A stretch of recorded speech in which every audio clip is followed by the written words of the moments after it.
Hello, my dear children. Number chapter 6 la retirement of a partner new profit sharing ratio gaining ratio எப்படி calculate பண்றதுன்னு பார்த்துட்டு இருந்தோம். Sum number 7ல இருந்து 11 வரைக்கும் ஒவ்வொரு சம்மா பார்த்துட்டோம். இருந்தாலும் இன்னும் ஒரு தடவை 7 to 11 சம்ஸையும் just ஒரு ரீகால் பண்ணிடலாம். சரியா? வாங்க. இப்போ நியூ ப்ராஃபிட் ஷேரிங் ரேஷியோக்கும் கெய்னிங் ரேஷியோ கால்குலேட் பண்றதுக்கு ஃபார்முலா பார்க்கலாம். இப்போ கெய்னிங் ரேஷியோ அப்படின்றதுக்கு ஃபார்முலா என்ன? New share minus old share. நியூ ரேஷியோக்கு என்ன formula? Old share plus gained share. நம்ம சொன்னோம் இல்லையா, ஏபிசின்னு 3 பார்ட்னர்ஸ், அதுல பி ரிட்டையர்ட் ஆகுறாரு. இப்போ இந்த பியோட ஷேரை ஏயும் சியும் பிரிச்சுப்பாங்க. அப்ப ஏ ஃபர்ஸ்ட் ஒரு 5 ஷேர் வச்சிருந்தாருன்னு வச்சுப்போம். இப்ப பி கிட்ட இருந்து அவருக்கு கிடைக்கிறது 3 ஷேர் அப்படின்னா இப்போ நியூ ஷேர் என்ன ஆகும்? 8. இப்ப நம்மள கெய்னிங் எவ்வளவுன்னு கேட்டா நியூ மைனஸ் ஓல்டு சொல்லுவோமா? அப்ப கெய்னிங் ஷேர் கேட்டா new share minus old share. சரி, நியூ ஷேர் கேட்டா ஓல்டு பிளஸ் கெய்ன்டு.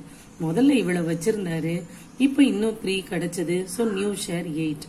கெயின் கேட்டா நியூ 8, முதல்ல இருந்தது old 5, so gain 3.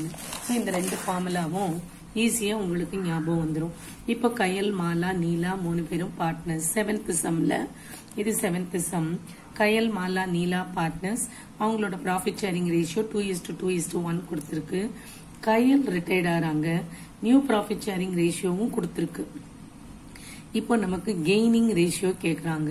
Gaining ratio formula என்ன? New share minus old share. இப்போ நீங்க இப்படி எழுதிக்கணும். முதல்ல கொடுத்திருக்கிறத எழுதுங்க. கயல், மாலா, நீலா. Old ratio 2:2:1. இதையே டினாமினேட்டரோட எழுதுங்க. 2/5. 2 + 2 + 1. So 5. இங்க இதுக்கு 2/2 + 2 + 1. அடுத்து 1/5 எழுதிட்டோம். இது நியூ ரேஷியோ கொடுத்திருக்கு 3:2. இது நீங்க எழுதும் போது கரெக்டா நேமுக்கு நேரா எழுதிருங்க. கயல், மாலா, நீலா. இப்போ நியூ ரேஷியோ கயலுக்கு கிடையாது, இவர் தான் ரிட்டையர்ட் ஆகுறாரு. கயல் ரிட்டையர்ட் ஆகுறதுனால மாலாவுக்கும் நீலாவுக்கும் தான். சோ மாலாவுக்கு நீலாவுக்கும் நேர 3:2 எழுதுங்க. இதையே ஷேர்ல எழுதுனா 3/5. 3 + 2. அடுத்தது 2/8. 3 + 2 5 எழுதுங்க. இப்ப கெய்னிங் ரேஷியோ யாருக்கு போடணும் அப்படின்னா கண்டினியூங் பார்ட்னர்ஸ் யாரோ கயல் ரிட்டையர்ட் ஆகி போயிடுவாங்க. அப்போ அவங்களோட ஷேர் மாலாவுக்கும் நீலாவுக்கும் கிடைக்கும். சோ கெய்னிங் ரேஷியோ கண்டுபிடிச்சாலும் மாலா நீலாவுக்கு தான், நியூ ஷேர் கண்டுபிடிச்சீங்கன்னாலும் மாலா நீலாவுக்கு தான் கண்டுபிடிக்கணும் ரிட்டையர்மெண்ட் சாப்டர்ல. சரி, இப்ப மாலாவுக்கும் நீலாவுக்கும் எழுதிட்டு இப்ப நியூ மைனஸ் ஓல்டு. அப்ப மாலாவுக்கு நேர இருக்கிற நியூ ஷேர் பாருங்க 3/5. மாலாக்கு நேர இருக்கிற ஓல்டு ஷேர் பாருங்க 2/5. So 3/5 minus 2/5. அடுத்தது நீலாவுக்கு போடும்பொழுது நீலாவுக்கு நேர இருக்கிறது new share 2/5 minus old share 1/5. Minus பண்ணீங்கன்னா 1:1 கெய்னிங் ரேஷியோ வருது. புரிஞ்சிருச்சா? 8th சம்ல பாத்தீங்கன்னா Sunil, Sumathi and Sundari 3 partners. 3:3:4 இருக்கு. சுந்தரி ரிட்டையர் ஆறாங்க. இந்த பார்ட்னர் ரிட்டையர்ட் ஆறாங்க. இவங்களோட ஷேரை சுனிலும் சுமதியும் ஷேர் பண்ணணும். ஆனா இங்க எப்படி கொடுத்திருக்கு? her share is taken up entirely by Sunil. அப்ப சுந்தரியோடைய ஷேர் ஃபுல்லாவே சுனிலுக்கு போயிடுச்சு, சுமதி எடுத்துக்கல. இப்ப நியூ ரேஷியோவும் கெய்னிங் ரேஷியோவும் கேட்டிருக்காங்கன்னா நம்ம ஃபர்ஸ்ட் கெய்னிங் ரேஷியோ கண்டுபிடிப்போம், அதுக்கப்புறம் நியூ ரேஷியோ கண்டுபிடிக்கலாம். முதல்ல கிவன் எழுதிக்கோங்க, கொடுத்திருக்கிறத எழுதுங்க. சுனில், சுமதி, சுந்தரி. ஓல்டு ரேஷியோ 3:3:4 எழுதிக்கோங்க. அதையே டினாமினேட்டரோட ஓல்டு ஷேர் எழுதுங்க. 3/4/3 + 3 + 4 10 எழுதிருங்க. கெய்னிங் ரேஷியோ கண்டுபிடிக்கும் போது நம்ம சொல்லியிருக்கோம், சுந்தரி ரிட்டையர்ட் ஆயிட்டா சுனிலும் சுமதியும் தான் கெயின். யாருக்கு இதுல கெயின் அப்படின்னா சுந்தரியோடைய 4/10 ஷேரை அப்படியே சுனில் எடுத்துக்கிறாரு, சுமதிக்கு கிடையாது. அதனால 0 போட்டுருங்க. சுனிலுக்கு எவ்வளவு கிடைச்சதுன்னா 4/10 கிடைச்சது. 4/10 கெயின், அதனால 4/10. அப்ப ரேஷியோவா எழுதுனா 4:0. நியூ ரேஷியோ எழுதும் போது ஃபார்முலா, நியூ ரேஷியோக்கு என்ன formula? Old plus gained. Old ஷேரையும் முதல்ல 5 வச்சிருந்தாரு, இப்ப கெயின் ஆனது 3. சோ ரெண்டையும் சேர்த்துன்ற மாதிரி ஞாபகம் வச்சுக்கோங்க. நியூ ரேஷியோ யாருக்கு? சுனிலுக்கும் சுமதிக்கும். இது வந்து சுந்தரி ரிட்டையர்ட் ஆயிட்டாங்க. நியூ ரேஷியோ போடும் பொழுது ஓல்டு ஷேர் முதல்ல போடணும். ஓல்டு ஷேர் என்ன? சுனிலுக்கு நேர இருக்கிறது பாருங்க 3/10, சுமதிக்கு நேர 3/10. So 3/10, 3/10 old ratio. கெயின்டு பாத்தீங்கன்னா சுனிலுக்கு 4/10, சுமதிக்கு ஒன்னும் கிடையாது. சோ ஆட் பண்ணீங்கன்னா 7:3 வந்துடும். புரிஞ்சிருச்சா? 9th சம்ல ராமு, சோமு, கோபு பார்ட்னர்ஸ் அவங்களோட ப்ராஃபிட் ஷேரிங் ரேஷியோ கொடுத்திருக்கு. கோபு ரிட்டையர்ட் ஆகுறாரு.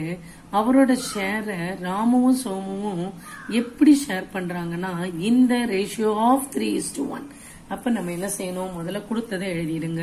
3:5:7 ஓல்டு ஷேர்னு போட்டு அதையே டினாமினேட்டரோட எழுதிருங்க. இப்ப கோபு ரிட்டையர்ட் ஆகுறாரு. இவருடைய ஷேர ராமுவும் சோமுவும் 3:1 ரேஷியோல எடுத்துக்கிறாங்க. அப்ப இந்த ஷேரை நம்ம பிரிச்சு கொடுக்கணும் ராமுவுக்கும் சோமுவுக்கும். சோ 7/15 பிரிக்கிறோம். 7/15 பிரிக்க போறோம். எந்த ரேஷியோல? 3:1. 3:1 3/4. அடுத்த பர்சனுக்கு 1/4 பிரிக்க போறோம். அதுக்கு ஃபார்முலா என்ன சொல்லிருக்கோம்? Retiring partner share into proportion. Proportion of share கெயின்டுனா இதுதான் 3:1. அதாவது 7/15. நீங்க இதெல்லாம் எழுதலைனாலும் பரவாயில்ல. 7/15 பிரிக்கணும். எப்படி? 3/4 1/4. So 7/15 into 3/4, 7/15 into 1/4. ராமுவுக்கு இவ்வளவு, சோமுவுக்கு இவ்வளவு. இதை நீங்க சிம்பிளிஃபை பண்ணி போட்டுறணும். அடுத்தது நியூ ரேஷியோ கண்டுபிடிக்கும் போது ஓல்டு பிளஸ் கெயின்டு. அப்போ யாருக்கு நியூ ரேஷியோ? ரிட்டையர்ட் ஆயிட்டாருன்னா ராமுவுக்கும் சோமுவுக்கும். ராமுக்கும் சோமுக்கும் முதல்ல ஓல்டு எவ்வளவுன்னு பாருங்க. 3/15 5/15. சோ 3/15 5/15 பிளஸ் கெயின்டு எவ்வளவுன்னு பாருங்க. 21/60 கெயின்டு, 7/60 கெயின்டு. அது ரெண்டையும் போட்டீங்கன்னா இப்படி ஓல்டோட நியூ கெயின்டு ஆட் பண்ணீங்கன்னா நியூ ரேஷியோ கிடைச்சிடும். 10th சம்ல நவீன், ரவிக்குமார் அவங்களுடைய ரேஷியோவை இந்த மாதிரி பிராக்ஷனா கொடுத்துட்டாங்க. நீங்க ஒன்னும் செய்ய வேண்டாம், அப்படியே வச்சுக்கலாம். Old ratio 1/4:1/4. இதுல குமார் ரிட்டையர்ட் ஆகுறாரு. இந்த குமாரோட ஷேர ஈக்குவலா நவீனும் ரவியும் எடுத்துக்கிறாங்க. இப்படி கொடுத்தா இந்த 1/4 பிரிச்சு கொடுக்கணும். சோ இந்த 1/4 பிரிக்கணும்னா 1/4 இன்டு போட்டுக்கோங்க. ஈக்குவல் அப்படின்னாலே நம்ம ஹாஃபால மல்டிப்ளை பண்ணணும். சோ ஹாஃபால மல்டிப்ளை பண்ணணும். ரெண்டு பேருக்கும் ஈக்குவலா கொடுத்துடணும். சோ இப்படி மல்டிப்ளை பண்ணீங்கன்னா 1/8 1/8. ஏன்னா ரெண்டு பேரும் ஈக்குவலா தானே கெயின் ஆகுறாங்க. சோ டெபினட்டா 1:1 தான் வரும். நியூ ப்ராஃபிட் ஷேரிங் போடும்போது old share plus gained share போடுங்க. ஓல்டு ஷேர் பாத்தீங்கன்னா நவீனுக்கு நேர ஹாஃப், ரவிக்கு நேர 1/4. நீங்க யார் ரிட்டையர் ஆகிறாங்களோ அவங்களுக்கு ஒரு ரவுண்டு போட்டீங்கன்னா அவங்கள விட்டுருங்க. நியூ ரேஷியோ போடும்போது போட்டுட்டு இந்த ஓல்டு ரேஷியோவோட கெயின்டு எவ்வளவு? 1/8 1/8 போட்டீங்கன்னா இது வந்துடும். அடுத்து 9th last சம்ல money, Ghani and Sony 3 பேர் பார்ட்னர்ஸ் 4:5:6. இதுல மணி ரிட்டையர்ட் ஆகுறாரு. இவ்வளவுதான் இருக்கு. கெய்னிங் ரேஷியோவும் நியூ ரேஷியோவும் கண்டுபிடிங்கன்றாங்க. ஆனா இதுல நமக்கு எவ்வளவு கெயின் பண்ணாங்க, எப்படி எடுத்துக்கிட்டாங்க, எதுவுமே சொல்லல. அப்படி இருந்தா என்ன பண்ணணும்? அதாவது நியூ ரேஷியோவும் கொடுக்கல. நியூ ரேஷியோ கொடுத்திருந்தா நம்ம ஓல்டு மைனஸ் நியூ போட்டிருக்கலாம். இல்ல எவ்வளவு ஷேரை கெயின் பண்ணாங்க ஈக்குவலா 1/2 அந்த மாதிரி கொடுத்திருந்தாலும் நம்ம அதை எடுத்துக்கலாம். அதுவும் கொடுக்கலன்னா நம்ம எப்படி அசியூம் பண்றோம்? Share gain in proportion of ஓல்டு ரேஷியோன்னு. இதுக்கு தான் நம்ம என்ன பண்ணணும்? ஓல்டு ரேஷியோ என்ன? 4:5:6. இப்ப இதுல மணி ரிட்டையர்ட் ஆனா மணியை விட்டுருங்க.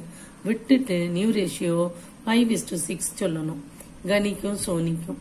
ஒருவேளை கனி ரிட்டையர்ட் ஆனா, ரெண்டாவது பார்ட்னர் ரிட்டையர்ட் ஆனார்னா எப்படி சொல்லணும்? 4:6 மணிக்கும் சோனிக்கும் சொல்லணும். சோனி ரிட்டையர்ட் ஆனா மணிக்கும் கனிக்கும் 4:5 சொல்லணும். இதுதான் லாஸ்ட் மெத்தட். புரிஞ்சிருச்சா? திரும்ப ஒரு தடவை எல்லாத்தையும் அப்படியே ரீகால் பண்ணுங்க. பண்ணிட்டு புக்ல அந்த பேஜ் எடுத்து வச்சுக்கோங்க. நீங்களா போடுங்க. போட்டு சரியா இருக்கான்னு செக் பண்ணிக்கோங்க. Okay, thank you.